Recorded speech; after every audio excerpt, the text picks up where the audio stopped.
But let's get into the current players. Let's talk about Mr. Giannis Antetokounmpo. Man, it is officially the summer of Giannis.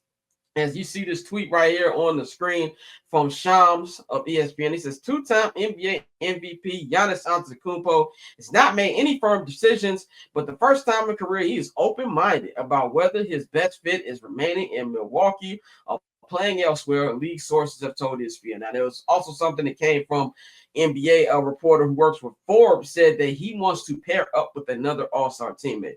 Now, Pat, we've been talking about this for weeks about how difficult this trade is going to be in general because of the kind of player that Giannis is, the kind of contract he has, and just the kind of way he plays the game in his age. But now you add to the fact that allegedly he wants to play with an all-star.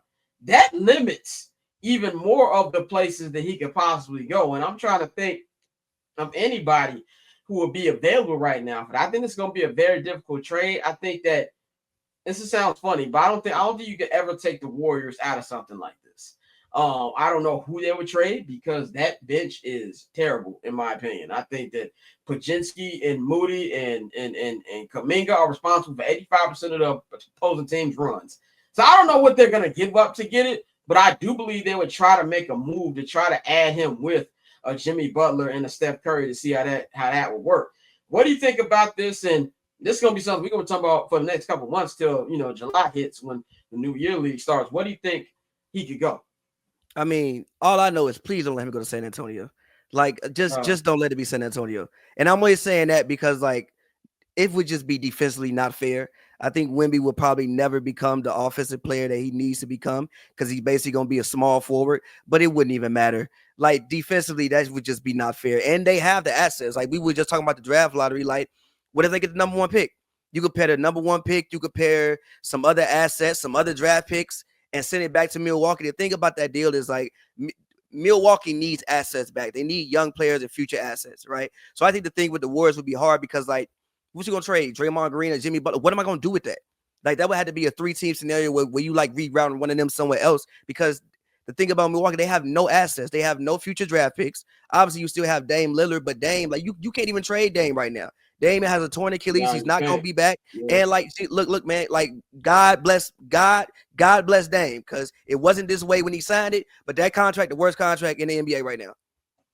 He gonna be making $62 million. I don't know, Bradley Beal. Yeah, but I think Bradley Beal is done this year. Is it? Dame got next year and a player option. Ooh. He got an option. I think Bradley is done this year. And at least Bradley has the option of being on the basketball court. Dame Lillard's going to make $62 million and not going to be on the basketball court. Then he has a player option for the year after that. So for Giannis, like I said, I think the Bucks should be calling him like, hey, we want to trade you. Again, he's 30 years old now. Like, I think athletically, we've probably seen the best of Giannis.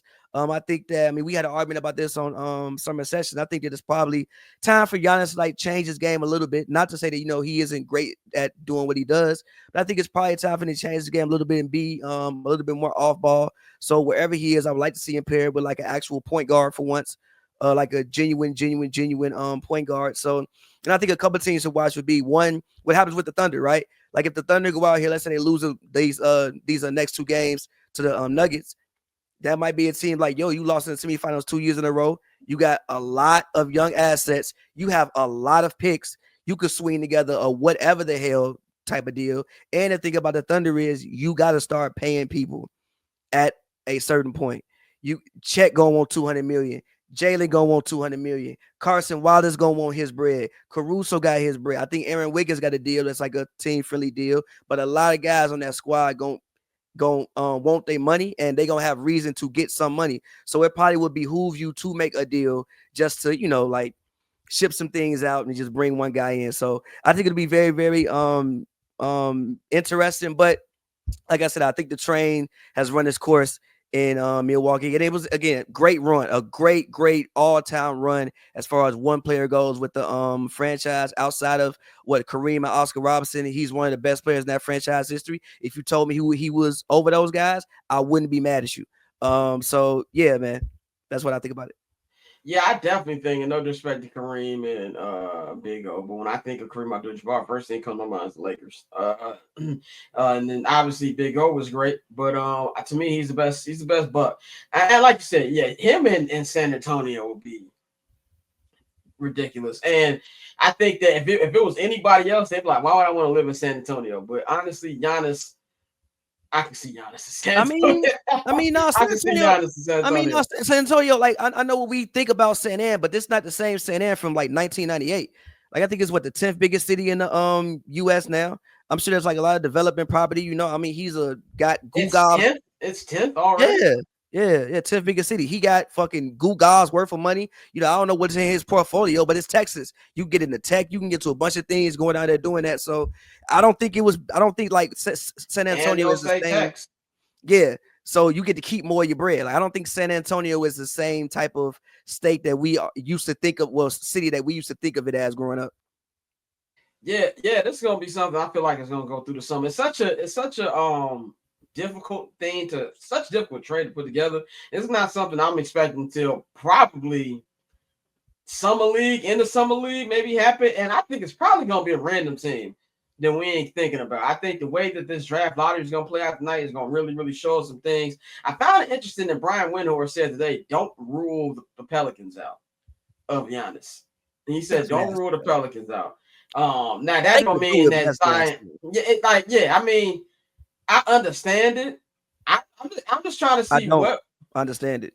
Well, I understand it from New Orleans' perspective. Like you're just trying to get something. Giannis, but see, this is why I think it's worth because Giannis and worse. What top 3 player in the league right now? Yeah, what would you rank Giannis? Top 3 worst? Yeah, like top 3. But the problem with that is you're gonna have the Bucks again. You're gonna have to give up so much to get Giannis that you're just gonna be playing with the Bucks again in a tougher conference. That's true, but for the Pelicans, it's worth it. I don't know if it's worth it for Giannis. Like that's why it's difficult. Where is Giannis gonna go where he legitimately feels like he has a better chance winning here? And I see my cousin put in the chats, don't let Giannis go to the Lakers. There's no and look, Lakers ain't getting 2 things off. Also, how many years does Giannis have left on his deal? I think it's 2-3 years. That's interesting. I'm gonna Google it right now. One thing, he don't really have a say so. Like, if you're gonna be there for 2-3 years, you don't really got to say so. Yeah, if I'm the Bucks, I'm going to wherever I can get the best deal. So Giannis has he's got a player option next year. So he's got 1 more year on this deal. No, 2 more years on this deal. Next season, a year after that. So after 2020, 2027, 2028, he has a player option. 28, 29, he's an unrestricted free agent. Wait. So 27, 28, he has a player option. So yeah, next season is his full season before, like really has 2 more seasons, right? 2 more seasons because he has a player option for 27, 28. So next season. So if he picks up the option, he got 3 years left on his deal. No, if he picks up the option, he just has that year, is what I'm saying. So his total contract is 2 more seasons. So he has 2 more seasons. Fair. So you gotta kind of like fair. But if he stayed with the Bucks, he could leave after next season with nothing, and Bucks get nothing. If he has a player option. So that would be interesting. That's gonna be a story that we're gonna be following all summer. It's not gonna be the first time we catch. I'm Not Gonna Hold You, hosted by Scott Lewis every Monday and Friday at 5 p.m. Eastern, 2 p.m. Pacific, only on HMB Media and the Barbershop Network.